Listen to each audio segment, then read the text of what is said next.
재벌과 정부 정치권 이해관계에 얽매이지 않고 그 오염되지 않은 정보를 생산해서 많은 분들에게 도움을 주고자 하는 선대인 경제연구소의 소장이고요. 예, 같은 취지로 좀 많은 분들한테 좀 더 폭넓은 대중들한테 다가가기 위해서 선대인 TV를 운영하고 있습니다. 아, 네. 요즘에 선대인 소장님의 인기가 점점 더 솟아오르시는 것 같습니다. 잠시 그렇죠. 뭐 저는 예전에도 인기 있어봤다가 네. 또 뭐 가라앉아 본 적이 있어서 인기의 허망함이라는 걸 잘 알아요. 네. 네, 그러면은 좀 질문을 좀 네. 드리고 싶은 게, 이거 정말 질문을 드리고 싶었는데, 그 미국 IRA 세부 지침이 발표되었습니다. 네. 기사에 따르면 한국 배터리 산업협회는 이 한미 배터리 동맹을 강화하는 계기가 될 거다. 대체로 좀 긍정적으로 평가하는 네네. 것 같은데요. 네. 총평 한번 부탁드리겠습니다. 총평하자면 저는 이런 것 같아요. 제가 원문을 다 읽어봤거든요. 네. 원문을 다 읽어보니까 이런 느낌이 들더라고요. 국내 2차 전지 밸류체인 기업들의 아주 최적화된 맞춤형 지침 같다는 생각이 들 정도로 한국 배터리 산업에 굉장히 하여튼 좋은 예. 그리고 우리 기업들 산업들의 어떤 요구 이런 것들이 굉장히 잘 반영돼 있는 그런 세부 지침이어서 저는 하여튼 뭐 2차 전지 섹터 전반에 굉장히 좋은 영향을 미칠 거라고 생각하고 있습니다. 네. 그러면은 네. 그 세부 지침 발표 내용 가운데서 좀 중요한 포인트 좀 짚어주실 수 있을까요? 일단 뭐 제가 밸류체인별로 영향을 어떻게 미칠지를 조금 먼저 말씀을 좀 드릴게요. 일단 배터리 지금 3사하고 그 다음에 이제 전해액 업체, 그 다음에 이 분리막 업체 이런 업체들은 이른바 이제 배터리 컴포넌트라고 해서 배터리 구성품을 제조하는 업체로 분류되는데 이 업체들은 세액공제 혜택을 받으려고 그러면 미국 내에 공장을 만들어야 되거든요. 예.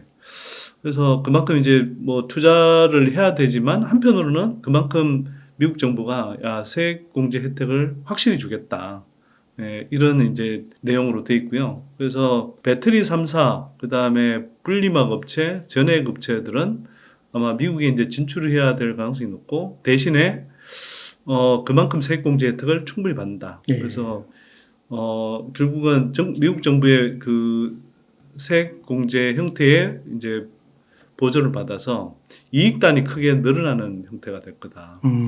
그리고 특히 전해액 업체하고 분리막 업체들은 상당히 좀 이게 어쨌거나 이제 미국의 국내 배터리 3사가 같이 이제 국내 배터리 3사하고 같이 이제 진출해야 될 가능성이 높아지기 때문에 그러면 이제 어쩌면 경쟁자라고 할 수 있는 중국 업체, 일본 업체들보다 적어도 국내 배터리 3사의 파트너로서 좀 더 많은 이제 공급을 할 수 있는 기회를 가질 수 있을 것 같다. 이런 생각이 좀 들고요. 이거는 그렇다고 해서 뭐 무차별적으로 분리막 업체, 뭐 전해액 업체 다 투자하면 좋다. 이런 의미로 좀 받아들이지 말고 그냥 그 수혜는 받을 것 같다. 이런 말씀 드리고요. 그 다음에 소재 업체들, 우리가 이제 흔히 소재 업체라고 하는 쪽, 이쪽은 또 한편으로는 요번에 이제 IRA 세부 지침을 보면 그 상대적으로 이제 배터리 3사나 이런 업체들보다 사이즈가 작잖아요. 회사의 사이즈들이. 그래서 이 회사들은 사실은 이제 빨리 투자도 해야 되는데 현금은 부족하고 뭐 이러다 보니까 사실은 계속 투자 자금이 모자라서 사실은 이제 좀 허덕이는 업체들도 많이 있거든요. 그래서 이런 업체들 사정도 충분히 좀 고려를 한 것 같습니다. 그래서 이 소재 업체들은 일단 미국에 안 가도 됩니다. 네. 그래서 지금처럼 국내에서 만들어서 생산해서 얼마든지 공급할 수 있는 이제 그런 뭐 상황이 돼 있고요. 그래서 뭐 이제 IRA 세부 내용을 보면 이런 업체들에 대해서는 니네들 자금 사정 안 좋은 거니 아니까 당분간 그냥 지금처럼 한국에서 만들어도 된다. 대신에 점진적으로 중국 광물 의존도는 좀 줄여라. 이런 정도로 상당한 어떤 유예 기간을 주면서 그렇게 이제 어떤 규정들이 마련되어 있고요. 그래서 이런 소재 업체들은 대체로 이제 자금 조달에 좀 숨통이 트이고 그다음에 비용 감소로 인해서 이익이 증가하는 현상이 생기기 때문에 예, 전반적으로 이 소재 업체들한테도 좋다. 예, 이렇게 보면 될 것 같고요. 근데 여기서 이제 우리가 조금 구분해야 될 건 뭐냐면 우리가 흔히 소재라고 이야기하면 양극재, 음극재, 뭐 양극 집전체로 쓰이는 뭐 알루미늄 박, 뭐 그다음에 음극 집전체로 쓰이는 동박부터 해서 뭐 첨가제, 전해질염 뭐 이런 것들은 소재에 들어가는데요. 우리가 이제 또 소재라고 보통은 생각하는 전해하고 분리막은 아까 말씀드렸다시피 이건 이제 IRA 세부 규정에는 예, 배터리 컴포넌트로 분류가 됩니다. 그래서 이거는 이제 그 양극판, 음극판, 그 다음에 배터리 셀, 배터리 모듈 뭐 이런 것들과 더불어서 배터리 컴포넌트로 구분이 되기 때문에 이 업체들은 예, 미국에 뭐 진출할 경우에 예, 세제 혜택을 강하게 주는 걸로 이렇게 돼 있어서요. 이게 그쪽 전해 분리막 쪽은 지금 말씀드리는 그 소재 업체에서는 예, 떨어져 있다. 네. 예, 다르다. 이렇게 좀 구분해서 이제 볼 필요는 있고요. 그 다음에 광물 사업과 관련해서는 우리가 이제 뭐 포스코 홀딩스 같은 업체 많이 하고 있잖아요. 네. 그리고 최근에는 사실 뭐 많이 안 알려져 있는데 그 코스모 신소재 제가 예전에 이제 좀 소개해드린 기업이기도 한데 엄청 올랐어요. 예, 사실 뭐 주가가 전 너무 많이 올라서 저도 좀 겁나던데. 네. 그래서 근데 오를만한 이유가 사실은 있어요. 예, 근데 그 업체도 이제 리튬이나 니켈 광산 확보를 하고 있는 걸로 알고 있거든요. 그 다음에 금양도 리튬 사업 같은 걸 하죠. 예. 그래서 뭐 이런 업체들 또 에코프로 같은 경우는 중국 광물 그러니까 중국의 탄산 리튬 같은 걸 수입해서 수산 리튬으로 바꾸는 뭐 그런 사업들도 이제 곁들여서 하고 있잖아요. 예. 그래서 이런 업체들에 대해서는 예. 그 탈중국 공급망을 구축해라. 그리고 광물 가공 및 재활용 예. 열심히 해라. 뭐 이런 메시지를 주고 있다. 이렇게 좀 보면 될 것 같고요. 그래서 전반적으로 제가 볼 때는 대체로 그 한국 2차 전지 산업에 굉장히 하여튼 우호적인 예, 그런 내용들로 예, 돼 있다. 그 한국 배터리 산업을 굉장히 배려한 그런 세부 지침 내용이다. 이렇게 좀 판단을 하죠. 그러니까 이렇게 말씀해 주신 대로 내용을 들으니까 더 와닿는데 확실히 또 오늘 오전에 장을 보니까 또 네. 불을 또 뿜더라고요. 대체적으로 진짜 긍정적으로 다들 보시는 것 같으시네요. 예, 그게 긍정적으로 볼 수밖에 없는 게요.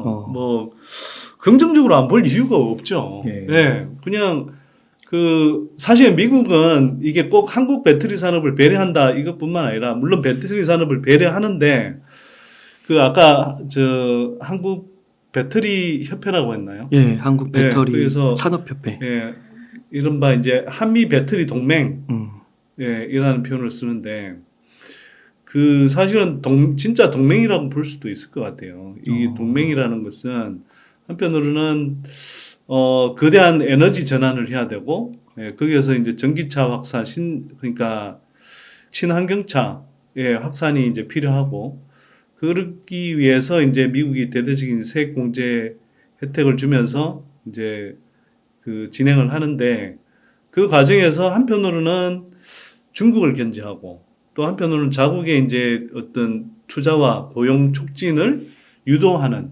예, 그런 이제 의도들이 다 담겨 있거든요. 예, 그래서 예를 들면 그 배터리 3사처럼 대규모 이제 캐파 투자를 해야 되는 그런 업체들은 미국에 와서 해라. 예, 그래야 이제 고용 창출도 되고 뭐 이제 뭐 자기네들 나라에 이제 투자도 되니까.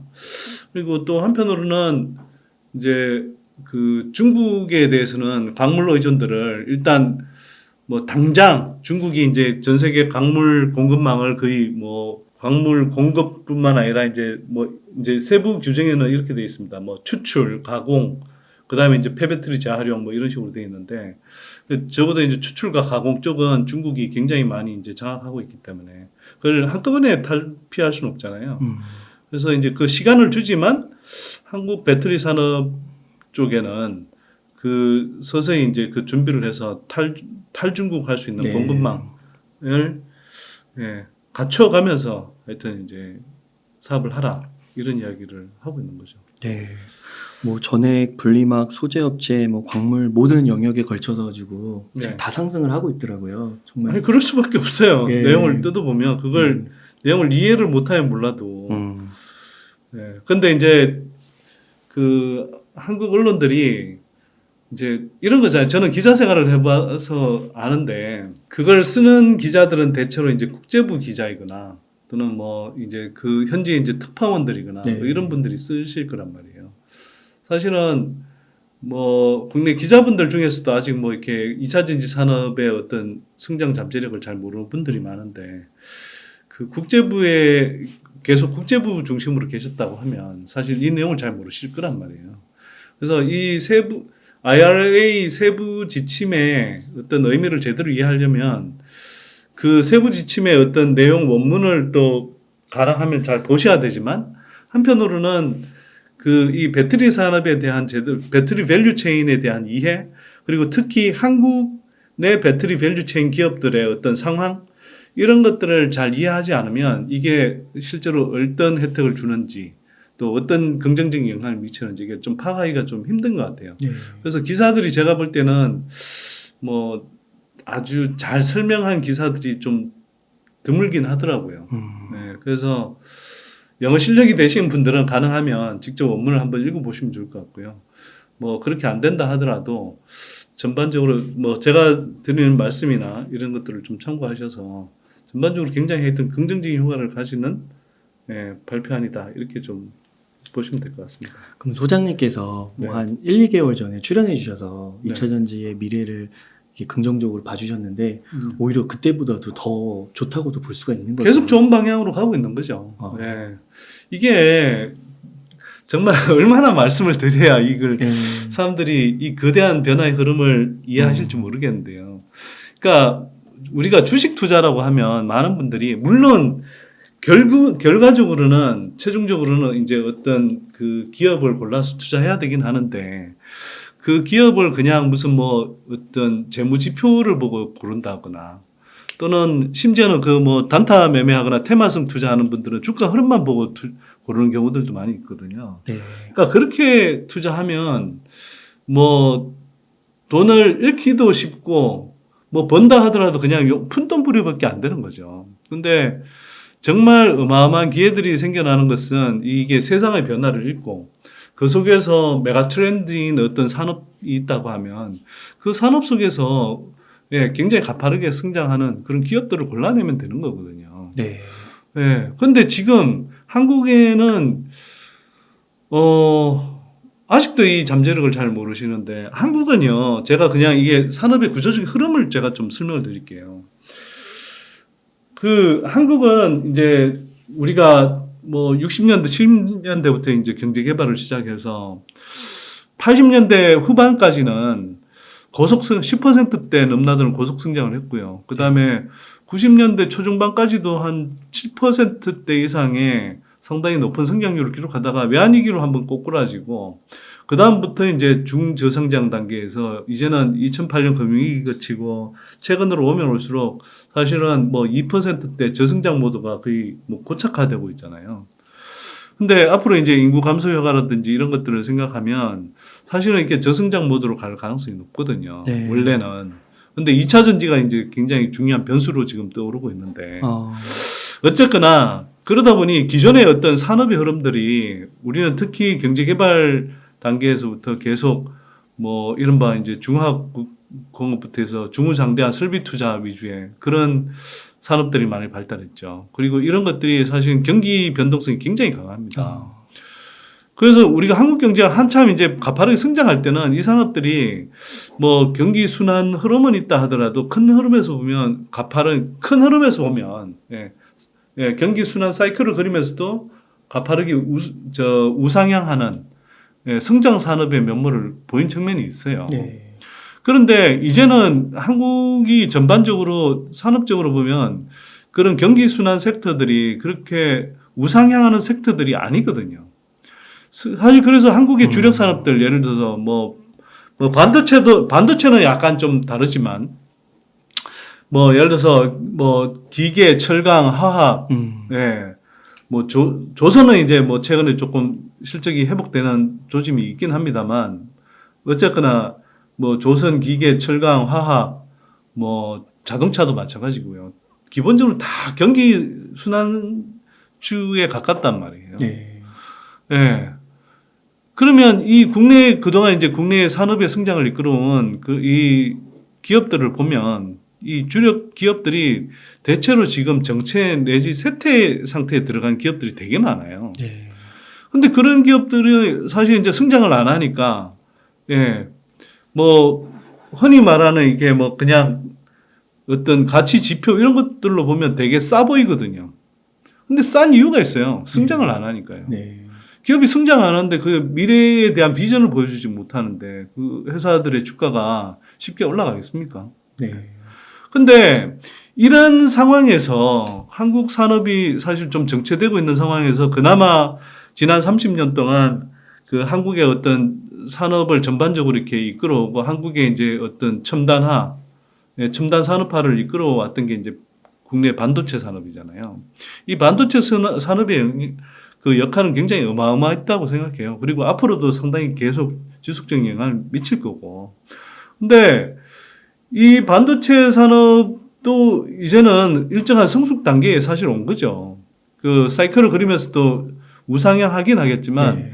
우상향의 속도가 지금 한국은 어쨌든 메모리 반도체 위주인데 사실 비메모리 반도체 쪽은 훨씬 빨리 커지지만 메모리 반도체 쪽은 아무래도 우상향 하긴 해도 그 성장의 속도가 그렇게 이제 예전만큼 가파르지 않단 말이죠. 예, 이런 상황에서 한국의 그 굉장히 지속적으로 성장할 수 있는 구조적 성장주 섹터가 나타났어요. 네. 그게 2차 전지 섹터입니다. 한국에 사실 구조적 성장 섹터가 별로 없거든요. 미국은 왜 그 주식 투자 관점에서 보면 왜 대체로 이렇게 지속적으로 우상향하냐? 큰 굴곡 없이. 그리고 그 한국하고 미국이 다른 점은 뭐냐면 한국은 경기 호황기에 비해서 이른바 침체기의 기간이 상당히 길거든요. 그 경기 순환주의 어떤 영향 때문이고 특히나 외부 변수에 많이 좌우되는 그런 이제 경기 순환 섹터가 많아서 그렇고요. 미국은 자체적으로 내수에 기반해서 그 빅테크 기업들이라든지 이런 구조적인 성장 기업들이 되게 많거든요. 네. 그러다 보니까 상대적으로 경기 영향을 덜 받고요. 그러다 보니까 경기 호황기가 상대적으로 길고 경기 침체기는 상대적으로 짧은. 예. 그래서 산업적으로도 보면 굉장히 이제 탄탄한 구조적 성장 섹터들이 많고 그래서 지속적으로 투자할 수 있는 기업들이 많은 거죠. 예. 그래서 사실은 미국 뭐 이제 최근에 주가가 워낙 빠져서 그렇긴 하지만 큰 흐름에서 보면 미국 시장에 투자하기가 훨씬 좋다 이런 이야기들이 나오는 게 그런 측면도 상당히 있어요. 네. 그런데 한국에 2차 전지 섹터라는 게 등장했단 말이에요. 2차 전지 산업이 제가 다시 한번 강조하지만 향후 수십 년 지금까지 한국의 산업을 이끌어왔던 이 메모리 반도체 산업을 몇 년 후면 능가해서 네. 향후 수십 년 한국의 산업을 이끌어가고 어쩌면 한국의 적어도 산업적인 측면에서는 저성장 모드를 크게 탈피할 정도로 굉장히 큰 어떤 임팩트를 줄 수 있는 게 2차 전지 산업이고요. 이 2차 전지 산업은 사실 뭐 최근에 워낙 주가들이 전반적으로 많이 올라서 좀 부담스러운 구간이긴 하지만 큰 흐름에서 보면 여전히 그 굉장히 훨씬 크질 잠재력이 많은 산업 그리고 주가도 여전히 중장기적인 관점에서 보면 굉장히 많이 오를 수 있는 그런 구간이죠 아직도. 그래서 이렇게 거대한 에너지 전환, 지구온난화라는 문제를 해결하기 위해서 거대한 에너지 전환이 필요하고 그 속에서 전기차와 배터리 산업이 필요하고 그 배터리 산업의 종주국이고 그런데 여기에 대해서 미국이 세계 최대 자동차 시장이고 앞으로 이제 지금까지는 중국이 제일 컸지만 앞으로 세계 최대의 전기차 시장이 될 미국이 중국을 그냥 우리의 최대 경쟁자인 중국을 막아주잖아요. 물론 기술력이 뭐 한국 배터리 산업이 워낙 이제 중국보다 앞서 있기도 하지만 그 자체로도 그런데 그냥 아예 중국에 대해서 그냥 막아버리잖아요. 이런 상황에서 한국 배터리 산업이 예, 거의 뭐 독과점적인 지위를 구축해가면서 그 미국 시장 성장의 혜택을 볼 건데 예, 이게 왜 엄청난 기회가 아니겠어요? 그래서 제가 다시 한번 강조하는데 예, 지금 이 시점에 예, 어마어마한 메가 트렌드인 2차 전지 산업에 예, 아직도 상대적으로 초반부인 이 단계에서 한국의 개인 투자자로 있다는 건 축복이다 이거. 그리고 이 축복을 잘 활용하면 네. 예, 제가 뭐 전에도 한번 이 말씀 드렸던 것 같은데 현 시점에서 딱 보자면 예, 저는 사실 이거 지난해부터도 이야기했고 다 그런데 제가 지난해부터 그 이야기 했거든요. 5년 동안 열심히 향후 적어도 10년, 20년 투자해도 되는데 향후 5년 동안은 2차 전지에 열심히 투자하면 5년쯤 후에 부동산 가격은 5년 정도 후면 이제 상당히 조정받은 구간이 될 테니까 5년 후에 빚 없이 웬만한 사람들이 다 집 살 수 있다. 네. 예, 그렇게 가시라. 특히 젊은 분들한테. 제가 그런 이야기 드렸거든요. 네. 예, 근데 진짜 올 들어와서 이게 현실이 되잖아요, 실제로. 네. 솔직히 저희 회원들은 지금 평균 수익률이 어마어마해요. 거의 제가 볼 때는 거의 뭐 100% 육박하지 않을까 싶은데. 그러시군요. 그러니까 네. 그 삼성전자 네. 초기 주가 막 오를 때요. 네. 그거 놓쳤다고 아쉬워하는 분들이 많은데 네. 이제 어떻게 보면 2차 전지가 그 초기 삼성전자가 확 올라갈 때 네. 그런 모습일 수도 있겠네요. 그렇죠. 근데 이제 물론 지금은 그러니까 단기적으로는 좀 가열 구간이긴 가열 하잖아요. 구간이죠. 예. 네. 근데 가열 구간이라고 해서 이게 또 금방 주가 꺾인다 하고 동의어는 아니거든요. 예. 예를 들면 코로나 시기에 뭐 사실 코로나 이전에도 수도권 집값이 많이 올랐었는데 예, 비싸다 하면서도 코로나 때 이제 유동성이 워낙 많이 풀려서 그 영향이 크고 또 정부의 이제 잘못된 정책 실패 때문에 예, 뭐 그런 부작용이 일어난 측면도 컸지만 어쨌거나 집값이 거기서 또 한참 꽤 올랐잖아요. 네. 예.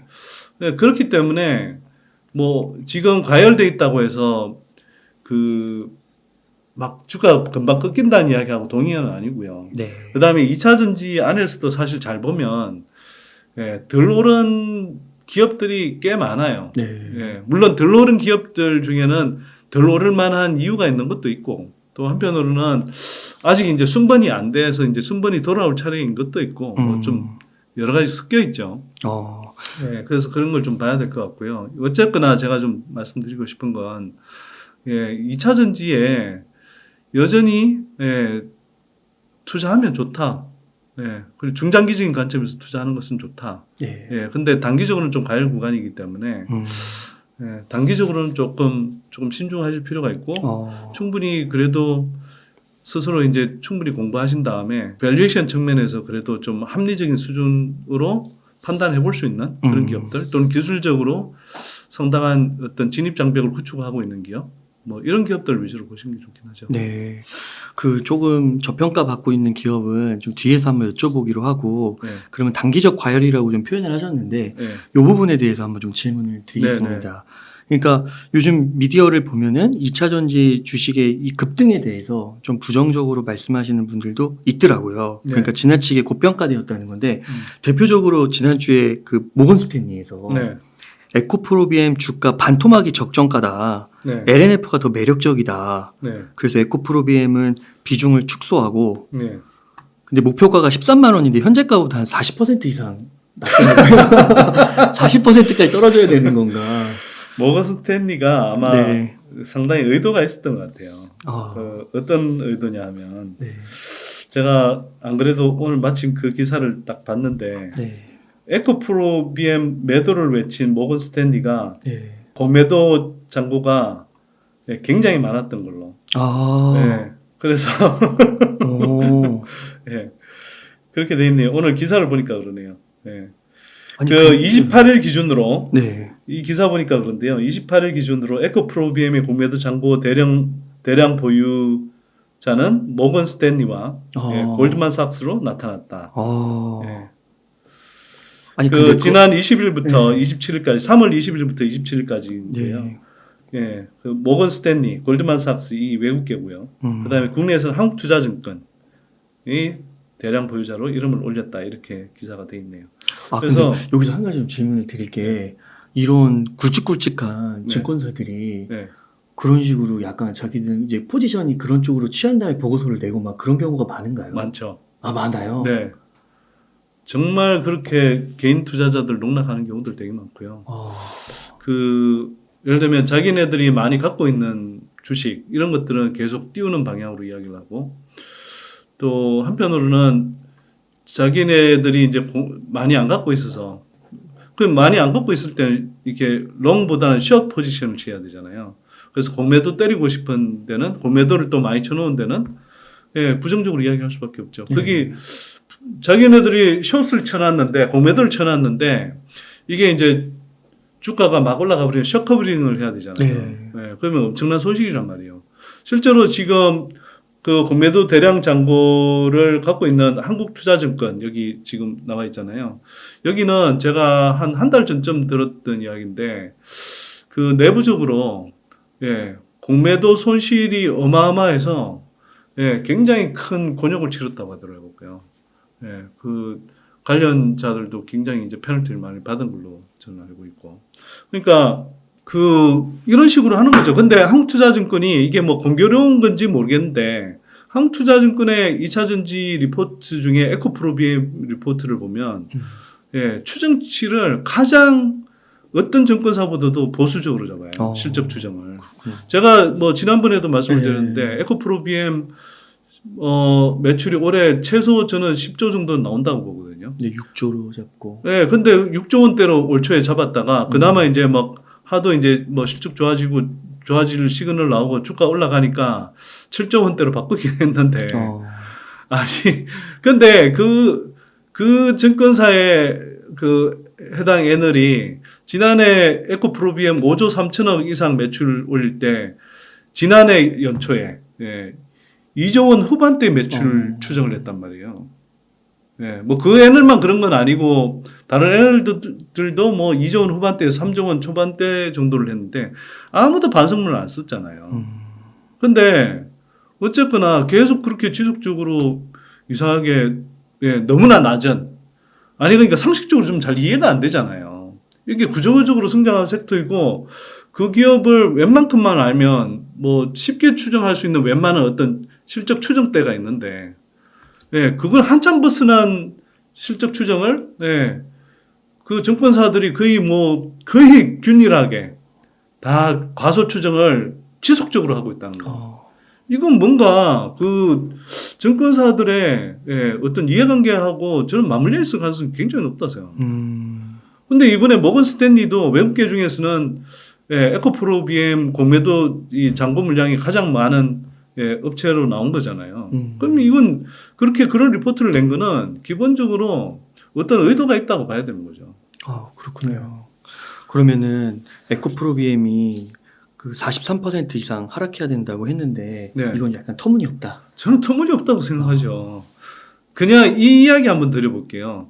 국내 증권사들이 그 2021년 예, 한 11월, 12월 뭐 그 다음에 1월 초 정도까지 예, 그 에코프로비엠의 목표 주가를 대략 얼마 정도로 쓰냈냐 하면요.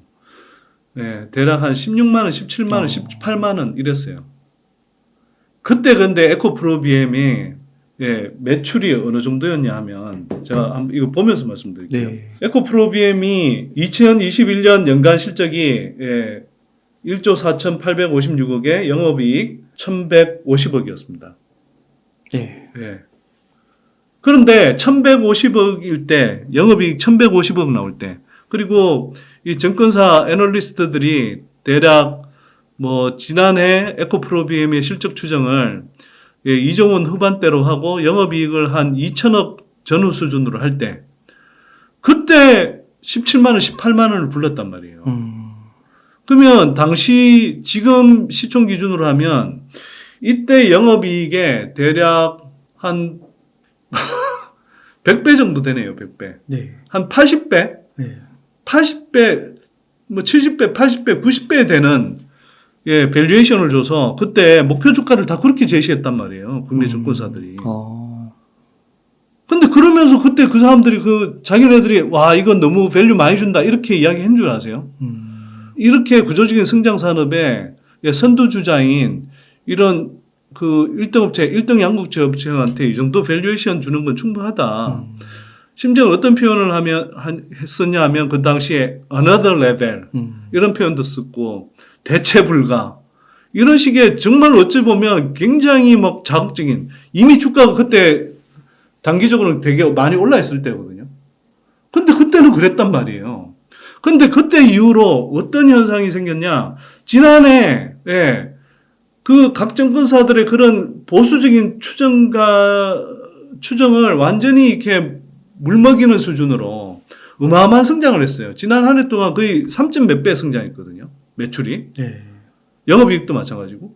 그리고 올해도 제가 볼 때는 여전히 정권사들 중에서는 뭐 보수적인 추정을 하는 데가 많은데 아마 제가 더 맞을 거라고 생각하는데 저는 10조 이상 매출에 영업이익도 최소 7천억, 많으면 8천억대까지 나온다고 봐요. 예, 이런 상황이면 지난해 3.3배 성장하고 올해도 2배 가까이 성장하는데 예, 이제 주가가 얼마냐?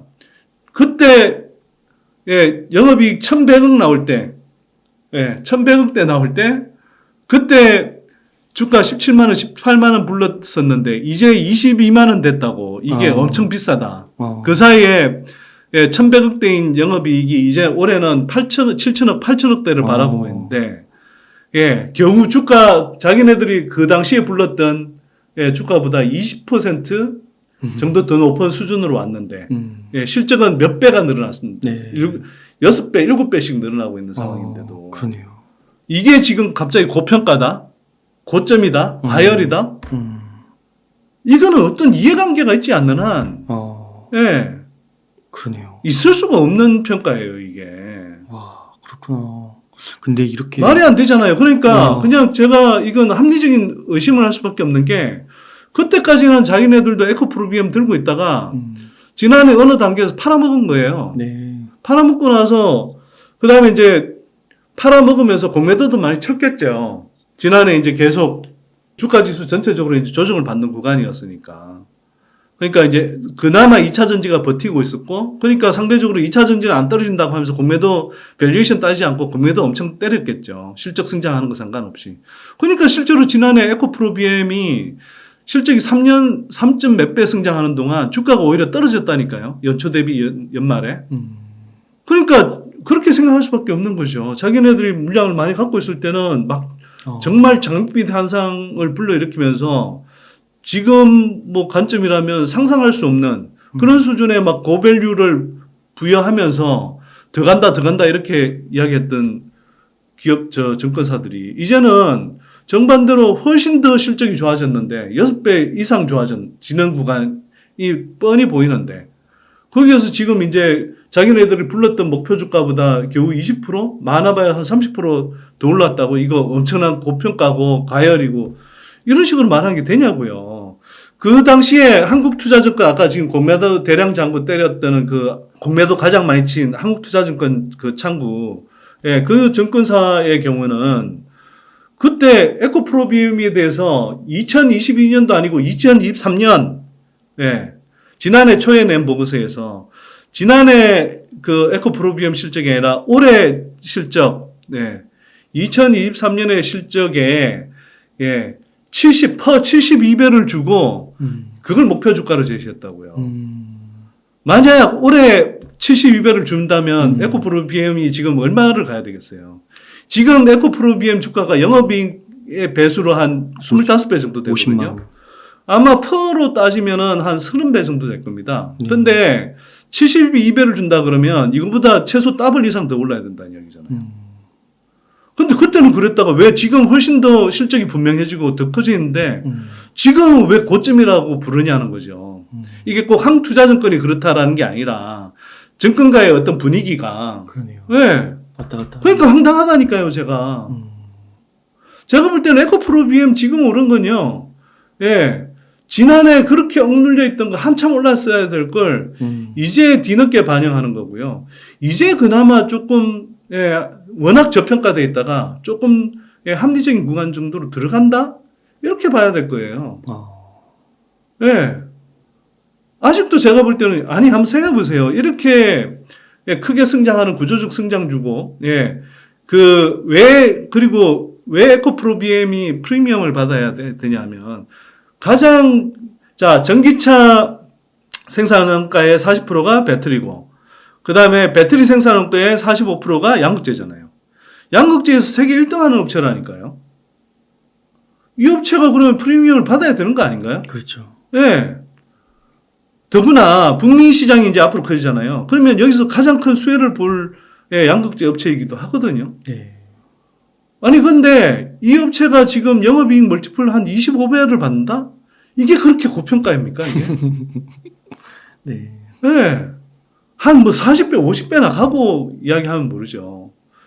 그리고 또 하나 예를 들면 뭐 제가 실명 거론하지 않겠습니다만 이때 비슷한 모건 스탠리 보고서와 비슷한 시점에 모건 스탠리 이야기 마저 좀 할게요. 네. 모건 스탠리 보고서 보면 황당한 게 그래서 올해 LNF 추정 실적은 맞아요. 영업이익 기준으로 한 4천억 잡고 있거든요. 네. 제가 볼 때 에코프로비엠이 네이버 컨센서스상으로는 6천억대로 잡혀 있는데 그건 모르겠어요. 정권사들이 의도적으로 가소평가해서 그런 거고요. 제가 볼 때는 최소 7천억대 나와요. 아무리 양보해도.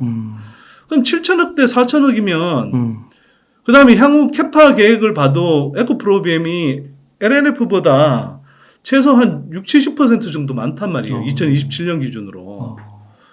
그러면 지금 에코프로비엠하고 LNF가 오늘 기준으로는 아마 뭐 좀 많이 간격이 좁혀졌을 것 같긴 한데. 오늘 급등하더라고요. 사실은 한 2배 정도 차이 나는 건 제가 볼 땐 정상이에요. 1등 업체에 대한 프리미엄도 있고, 뭐 이런 등등을 생각하면 제가 볼 땐 2배 정도 차이 나는 건 측정해요. 그래서 만약 모건 스탠리 주장대로라면 에코프로비엠이 고평가다? 그럼 LNF도 고평가죠. 그렇죠. 근데 에코프로비엠은 고평가여서 반토막 나야 된다라고 이야기하면서 LNF는 밸류에이션이 되게 싸다 이렇게 이야기해버리면 이거는 어떤 의도가 있다고 의심할 수밖에 없잖아요. 네. 그리고 또 하나 웃기는 이야기 해드릴까요? 모 증권사에서 어떤 분이 에코프로비엠에 대해서 홀드 의견을 냈더라고요. 그러니까 바이가 아니라 홀드 그냥 이제 보유하라 그냥 팔라고 하는 건 아니죠. 보통 근데 한국에서는 거의 대부분 바이 의견이잖아요. 홀드만 나와도 사실상의 매도 의견이거든요. 근데 그분 논리가 제가 보기엔 좀 전에 안 그러셨던 것 같은데 좀 황당한 게 이게 뭐 하여튼 당기적으로 너무 가열돼 있다. 뭐 그런 이야기를 하면서 그 다음에 한편으로는 뭐 중국이라든지 이런 비슷한 소재 업체들 밸류에이션에 비해서 상당히 높은 편이다. 이렇게 이야기하는데 그분 자체가 사실은 에코프로비엠에 대해서 상당히 가소 추정을 하더라고요. 지금 제가 알기로는 에코프로비엠이 1분기 실적이 지난해 연평균 영업이익률이 7.1%였는데 그걸 넘어서요. 그러니까 뭐 향후에 또 어떻게 될지 모르겠지만 적어도 7%대 영업이익률을 계속 유지하고 있는 거거든요. 근데 그분 추정은 에코프로비엠에 대해서 6% 수준의 영업이익률을 추정을 해요. 최근에 한 번도 그런 적이 없었거든요. 에코프로비엠이. 근데 왜 갑자기 6%대 추정을 하냐. 이해가 안 되는 거죠. 왜냐하면 에코프로비엠이 가면 갈수록 하이니켈 쪽 배터리를 쏟아내고 있기 때문에 이게 단가를 상대적으로 더 잘 받아요.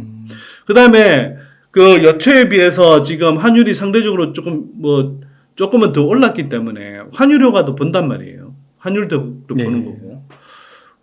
그런 등등을 따지면 제가 볼 때는 7% 이하가 될 가능성이 별로 없어요. 근데 하여튼 가소 추정을 하고 나서 굉장히 가소 추정을 하고 나서 그러면서 이제 실적 가소 추정을 하니까 상대적으로 밸류에이션이 더 높게 아마 표시가 되겠죠. 그 다음에 중국 업체들은 그동안 2차전지 산업이 막 달리다가 최근에 이제 2차전지 경기가 둔화되니까 최근에 주가들이 많이 미끄러졌잖아요. 특히 미국 진출을 못 한다는 이제 영향 때문에 주가들이 굉장히 많이 미끄러졌잖아요. 성장성이 웬만큼 이제 시장에 이제 향후 성장에 대한 기대감이 중국 전기차 밸류체인 쪽은 많이 죽은 거죠. 예, 그러다 보니까 상대적으로 중국은 떨어지고 한국은 이제 올라가 있어서. 근데 이건 시장 흐름상 너무 당연한 흐름 아니겠어요? 근데 지금 그 흐름 속에서 너무 고평가 예. 비교해서. 예, 고평가라고 이야기를 하는 거죠. 근데 제가 좀 황당한 건 뭐냐면 이분이 줄기차게 추천하는 종목 중에 CS 윈드라는 기업이 있어요. 그 풍력 사업 네. 하는 기업인데 저도 사실 좋게 보는 기업이에요. 예, 뭐 본격 투자는 안 하지만 해상 풍력 사업 뭐부터 해서 이제 계속 풍력 사업도 구조적인 성장을 해갈 수 있는 어떤 산업 영역이고 세계적인 기술력을 가진 업체이기 때문에 저도 좋게는 봐요.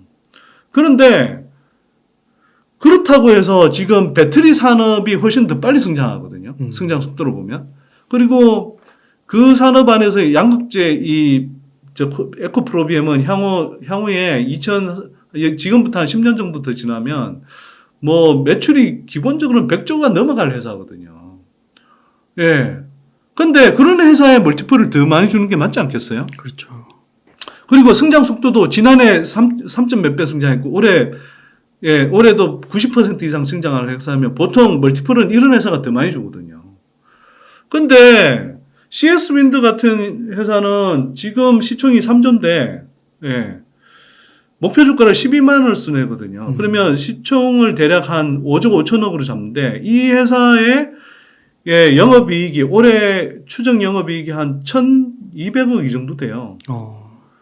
그러면 지금 올해 영업이익 기준으로 25배인 에코프로 BM은 너무 많이 올랐으니까 이렇게 홀드하라고 그러고 CS 윈드 같은 회사는 자기가 영업이익 멀티플을 40 몇 배씩 줘가면서 목표 주가를 제시하고 이게 아이가 맞냐고요 이게. 그러네요.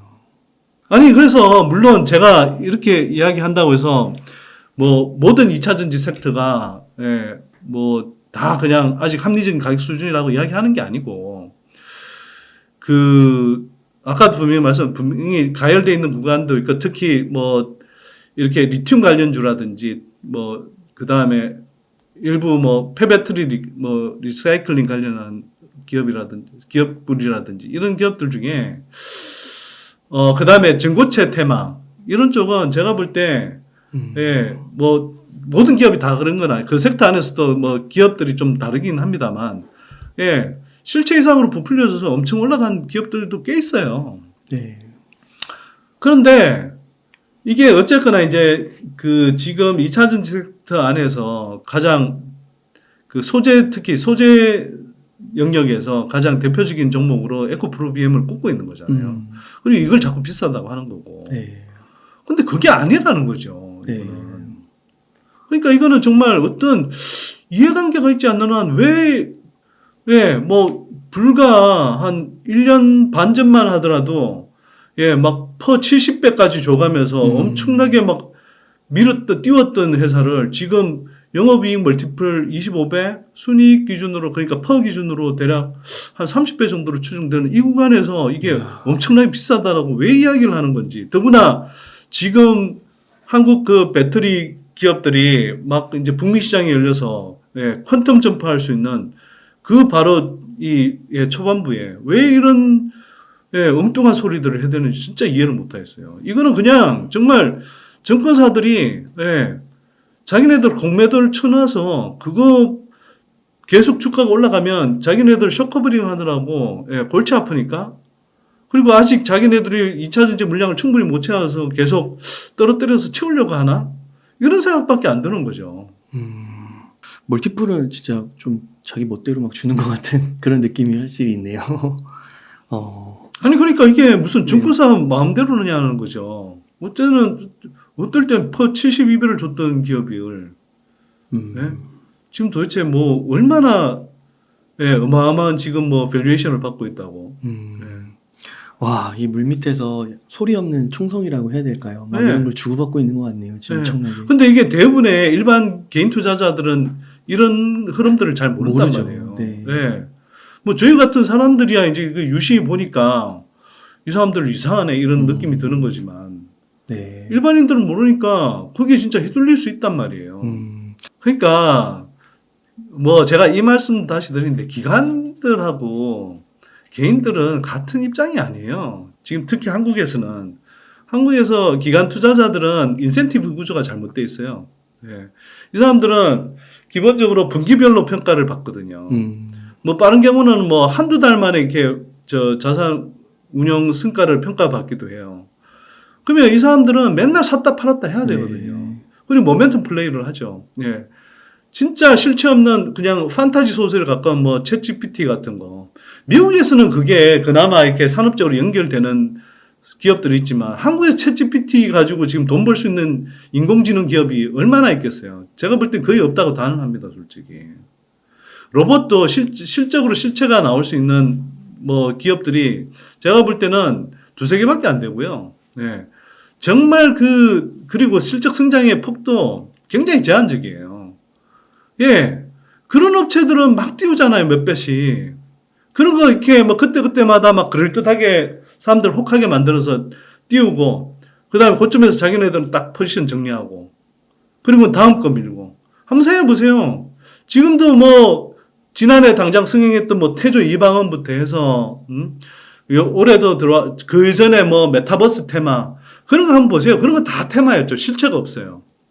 실체가 없는 그냥 판타지 소설이기 때문에, 그때 그냥 고점에 물리면, 예, 그렇게 해서 이제 그 혹하고 들어간 개인들이 거점에서 물리면 엄청난 손실 보죠.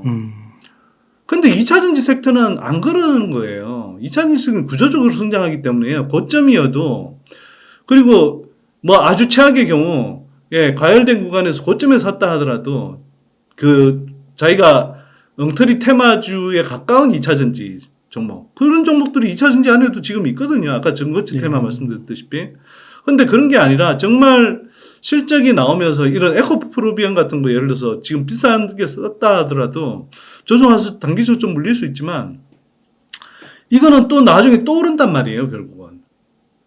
그러니까 이런 거하고는 다르다는 말이에요. 네. 네. 그래서 정말 한국에서 제가 볼 때 가장 크면서 가장 실체 있는 구조적 성장 섹터가 열려 있고 이거는 많은 사람들이 볼 때 제가 볼 때는 10년, 20년 그냥 성장하는 산업인데 왜 여기에 온갖 노이즈들 때문에 투자를 못하고 있는지 그게 너무 안타까운 거죠.